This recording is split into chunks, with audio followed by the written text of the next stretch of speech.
Deadpool 2। दोस्तों इसके English और हिंदी वर्जन का कंपैरिजन आज इस वीडियो में हम करने वाले हैं। डेडपुल 2 का जब दूसरा ट्रेलर रिलीज हुआ हिंदी वर्जन, तो बहुत सारे फ्रेंड्स ने मुझसे कहा कि रणवीर सिंह की आवाज़ सूट नहीं कर रही है डेडपुल के लिए, ट्रेलर बिल्कुल अच्छा नहीं लग रहा है। तो इसके ऊपर मैं एक वीडियो बनाऊं, लेकिन मैंने सोचा कि केवल ट्रेलर देखकर उसे खराब कहना ये ठीक नहीं है। पहले हम फिल्म रिलीज होने देते हैं, हिंदी और इंग्लिश दोनों वर्जन हम देखेंगे, उसके बाद तय करेंगे कि कौन सा वर्जन बेटर है। तो आज इस वीडियो में हम इसी बारे में बात करेंगे कि हिंदी डबिंग अच्छी हुई है या नहीं। अगर बात करें हम डेडपुल 1 की, तो डेडपुल 1 का हिंदी वर्जन मुझे अच्छा लगा था। काफ़ी बढ़िया तरीके से उन्होंने वहाँ पर डायलॉग्स को ट्रांसलेट भी किया था, ह्यूमर को उन्होंने ख़त्म नहीं होने दिया था और वॉइस भी बहुत बढ़िया तरीके से सूट हो रही थी डेडपुल के कैरेक्टर के लिए। तो ओवरऑल अगर एक दो माइनर प्रॉब्लम्स को हम छोड़ दें तो डेडपुल 1 की डबिंग मुझे अच्छी लगी थी। लेकिन डेडपुल 2 के लिए मैं बस इतना ही कहूँगा कि इन्फिनिटी वॉर की हिंदी डबिंग भी डेडपुल 2 के आगे बहुत बहुत बहुत अच्छी थी। मतलब मैं इतना ज़्यादा डिसअपॉइंट हुआ हूँ डेडपुल 2 के डबिंग से कि मैं आपको बता नहीं सकता हूँ। और ये केवल रणवीर सिंह की बात नहीं है, रणवीर सिंह के बारे में तो हम बाद में बात करेंगे ही, लेकिन ओवरऑल हर तरीके से डेडपुल 2 की डबिंग ने मुझे बहुत ज़्यादा डिसअपॉइंट किया है। इन्फिनिटी वॉर में तो चलो 5-7 जगह पर उन्होंने थोड़े से कुछ डायलॉग्स के मीनिंग चेंज किए थे और कुछ 2-4 जगह पर बॉलीवुड के रेफरेंसेस दिए थे, उतना तो चलो हम चला भी ले सकते हैं। लेकिन डेडपुल 2 में सच में उन्होंने सारी हदें पार कर दी है। डेडपुल 2 की डबिंग हमें सबसे ज़्यादा निराश इसलिए करती है क्योंकि उन्होंने हिंदी डबिंग में फिल्म का पूरा ह्यूमर ही ख़त्म कर दिया है। जब मैंने सुबह सुबह first day first show English version देखा तो थिएटर में एक एक डायलॉग पर सब पेट पकड़कर हंस रहे थे, सब कितना ज़्यादा एंजॉय कर रहे थे मैं आपको बता नहीं सकता हूँ। लेकिन उसी के अगेंस्ट हिंदी वर्जन में थिएटर में सच में बहुत ही शांति थी। केवल बीच बीच में जो कुछ डबल मीनिंग के डायलॉग्स आते थे उसके ऊपर ही सब हंस रहे थे। और मैं आजू बाजू में जो आवाज़ सुन रहा था लोगों की बातें, तो सब यही कह रहे थे कि यार सच में डबिंग बहुत ख़राब करके रख दी है, बिल्कुल सूट नहीं कर रहा है आवाज़, और डायलॉग्स को भी ठीक तरीके से ट्रांसलेट नहीं किया गया है। ऐसा सब मैं सुन रहा था, जो मेरे इर्द गिर्द लोग बैठे हुए थे उनकी बातें। और डबल मीनिंग के जोक्स के ऊपर हंसना, उसको ही हम केवल कॉमेडी नहीं कहते हैं। रियल कॉमेडी वो होती है जहाँ पर सिचुएशनल ह्यूमर का यूज़ करके हमें हंसाया जाता है। जैसे कि जब फिल्म खुद का ही मजाक उड़ाती है, या फिर किसी सेलिब्रिटी का या किसी फिल्म का नाम लेकर के उसका थोड़ा सा मजाक उड़ाया जाता है। डेडपुल जब खुद का ही मजाक उड़ाता है, ये जो बातें हैं ये हिंदी वर्जन में हम पूरी तरीके से मिस करते हैं।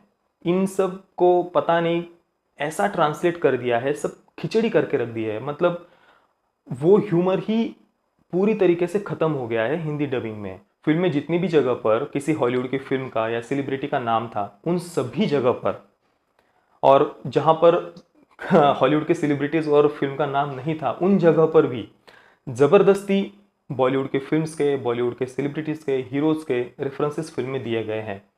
जो कुछ जगह पर तो चलो हम ठीक लग भी सकता है, कुछ एक दो जगह पर उन्होंने यूज़ किया होता तो, लेकिन जब इतना ज़्यादा ओवरडोज हो जाता है उस बात का, बार बार वही बातें हम सुनते हैं, तो सच में वो बातें हमें परेशान कर देती है। जैसे डेडपुल जब पहली बार केबल को देखता है तो वो उसे इंग्लिश वर्जन में कहता है कि विंटर सोल्जर के हाथ वाला, और हिंदी में उसे ट्रांसलेट किया है कि पतरे के हाथ वाला। मतलब विंटर सोल्जर का जो रेफरेंस दिया गया था इंग्लिश में, वो पूरी तरीके से गायब कर दिया है। उसके बाद में जब केबल और डेडपुल की फाइट होती है तो वहाँ पर वो डेडपुल कहता है कि यार तुम बहुत डार्क हो, कहीं तुम डीसी यूनिवर्स से तो नहीं हो। तो यहाँ पर एक ह्यूमर का यूज़ किया है। डीसी की फिल्म्स डार्क होती है, इसका थोड़ा सा मजाक उड़ाया गया है और ये बात हमें हंसाती है। लेकिन हिंदी में उन्होंने ट्रांसलेट किया है कि यार तुम्हें गोलमाल फिल्म्स पसंद है, कहीं तुम डीसी यूनिवर्स से तो नहीं हो, मुझे तो गोलमाल फिल्म्स बहुत पसंद है, और फिर वो उसे मारने लग जाता है। कहीं पर लिंक ही नहीं बैठती है और ना ही हमें हंसी आती है, उल्टा हमें ऐसा लगता है कि यार आखिर इसका मीनिंग क्या था, कुछ हमें समझ में ही नहीं आता। इस प्रकार से खिचड़ी कर दी है वहाँ पर पूरी तरीके से। इंग्लिश वर्जन में जहाँ पर डबस्टेप का रेफरेंस दिया गया है, उसकी जगह पर हिंदी वर्जन में उन्होंने 2000 के नोट का रेफरेंस दिया है। और इसीलिए फिल्म के एंडिंग में जब इंग्लिश वर्जन में डेडपुल कहता है कि यहाँ से निकलने के बाद सब लोग सबसे पहले डबस्टेप क्या होता है ये गूगल करेंगे। अब उन्होंने पहले ही डबस्टेप का रेफरेंस नहीं दिया था, इसलिए हिंदी वर्जन में उन्होंने डाला है कि यहाँ से निकलने के बाद सब लोग इन्फिनिटी स्टोन को अनंत मणि क्यों कहते हैं, ये सर्च करेंगे। अब पता नहीं, अब आप खुद सोचिए किस प्रकार से उन्होंने डायलॉग्स को ट्रांसलेट किया है। इसके अलावा इंग्लिश वर्जन में हमें कई सारे रेसिज्म के ऊपर जोक्स नजर आते हैं, जिनको मैंने हिंदी वर्जन में पूरी तरीके से मिस किया। और केवल इतना ही नहीं, पूरी फिल्म में उन्होंने ऐसा ही किया है।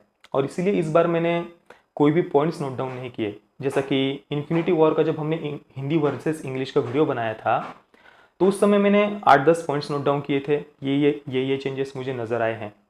लेकिन यार इस बार मैं क्या क्या नोट डाउन करूं? तो ये तो हो गई फिल्म के डायलॉग्स के बारे में बात। अगर हम बात करें रणवीर सिंह के वॉइस की, तो पर्सनली यहाँ पर किसी को भी हेट करने की या पसंद करने की बात बिल्कुल भी नहीं है, क्योंकि कोई भी रणवीर सिंह की वजह से डेडपूल देखने के लिए नहीं जाता है। जो इंग्लिश में फिल्म नहीं देखना चाहते हैं उनको बस हिंदी में प्रॉपर डबिंग चाहिए, इतनी सी बात है। चाहे वो रणवीर हो, वरुण हो, टाइगर हो या कोई भी बॉलीवुड का सेलिब्रिटी ही क्यों ना हो, वो प्रोफेशनल वॉइस आर्टिस्ट की तरह प्रॉपर वॉइस नहीं दे सकते हैं किसी भी कैरेक्टर को, ऐसा मुझे लगता है। क्योंकि वॉइस आर्टिस्ट के पास में जो इतने साल का एक्सपीरियंस होता है, जो उनकी प्रैक्टिस होती है, कब किस लहजे में आवाज़ निकालनी है, कब किस टोन में आवाज़ निकालनी है, आवाज़ में कितनी गहराई होनी चाहिए, नाभि से आवाज़ निकालनी है या गले से आवाज़ निकालनी है, कौन सी आवाज़ निकालते समय कितनी सांस भरनी है, इतनी बारीक से बारीक बातों का उन्हें ध्यान रखना पड़ता है। और ये अनुभव केवल प्रैक्टिस से ही आता है, जो केवल एक प्रोफेशनल वॉइस आर्टिस्ट के पास ही हो सकता है। कोई भी बॉलीवुड के सेलिब्रिटी के पास ये अनुभव होगा ऐसा मुझे तो नहीं लगता है। और इसीलिए एक वॉइस आर्टिस्ट ही डबिंग को पूरी तरीके से न्याय दे सकता है। और डेडपुल 2 में रणवीर सिंह की आवाज़ डेडपुल के कैरेक्टर को बिल्कुल सूट नहीं कर रही थी। आवाज़ में जो उतार चढ़ाव हमें नज़र आना चाहिए, जो गहराई हमें नज़र आनी चाहिए, वो हमें कहीं पर भी महसूस नहीं होती है।